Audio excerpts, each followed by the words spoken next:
Have you ever sat in a classroom and just felt, well, passive? Like you were just an empty container waiting to be filled up with facts. It's a feeling that education is something being done to you, not something you're an active part of. And that feeling is right at the heart of Paulo Freire's revolutionary book, Pedagogy of the Oppressed.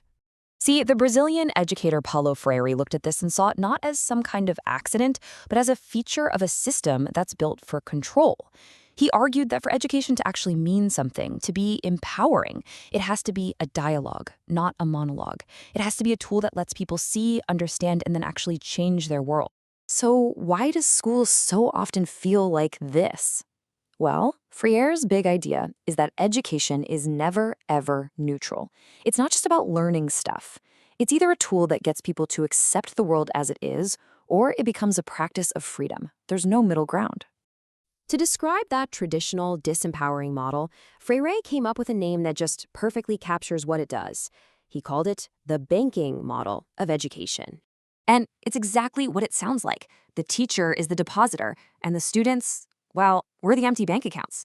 Knowledge isn't this exciting journey of discovery we go on together. Nope. It's a static gift that the all-knowing teacher just deposits into the supposedly ignorant student. It's a total one-way street. And the fallout from this is huge. I mean, think about it. If you're treated like a container that just needs to be filled, you become a collector of random, disconnected facts. This whole approach basically kills critical thinking before it even has a chance to start. So what happens? You get students who are passive and adaptable. Your creativity gets squashed. You're taught to just fit in, to accept the world as it's handed to you, no questions asked. And here's the kicker. Freire argues this isn't just a bad way to learn. It's a tool of control. It serves the powerful by creating a population that doesn't rock the boat. But Freire didn't just point out the problem. He came up with a radical, powerful solution, a completely different way of thinking about education with a brand new goal, liberation. He called it problem-posing education. And in this model, the world isn't some boring lecture topic. It's a real, complex reality that we need to investigate together. The teacher is no longer the depositor, they're a co-investigator, and students, they're active creators of knowledge, right there alongside them. Just look at the difference. We go from a rigid hierarchy to a dynamic conversation. The whole goal shifts from domestication, just fitting in, to transformation, actually changing things. The entire power dynamic is flipped completely on its head.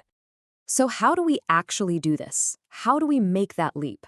Freire says it takes a very specific kind of action, a powerful engine for change that he called praxis. Now, praxis isn't just thinking about stuff, and it's not just doing stuff blindly. It's this amazing, continuous cycle of both. First, you reflect on your reality, you really analyze it. Then, you act to change it based on what you figured out. And then, and this is key, you reflect on that action to see what happens next. It's how real, lasting change is made. The whole point of this cycle, the ultimate goal, is what Freire called conscientization or critical consciousness. It's that light bulb moment, that aha, where you suddenly see the hidden systems that are shaping your life, the social, the political, the economic forces, and you realize you can actually do something about them.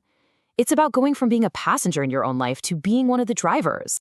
So here's a simple way to picture it. The banking model, that's a classroom full of locked desks, all facing forward.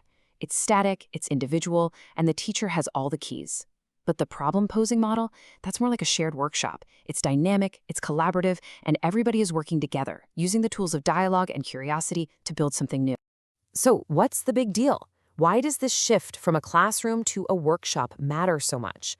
Because it completely changes our relationship with knowledge and with power itself. This isn't just about making school less boring. When education becomes a real dialogue, knowledge stops being a thing that's owned by an elite few. It becomes a shared world that we are all actively creating together. And that shift rebalances power, not just in a classroom, but across all of society. So there you have it. That's a whirlwind tour of the core ideas in Paulo Freire's landmarked book, Pedagogy of the Oppressed. We really encourage you to read the full book or grab it from your local library to dive deeper into all of these powerful concepts. For the full long-form deep dive into this book and its ideas, follow the link in the description. If you enjoy systems-level analysis like this, please subscribe and comment with books or topics you'd like us to explore next.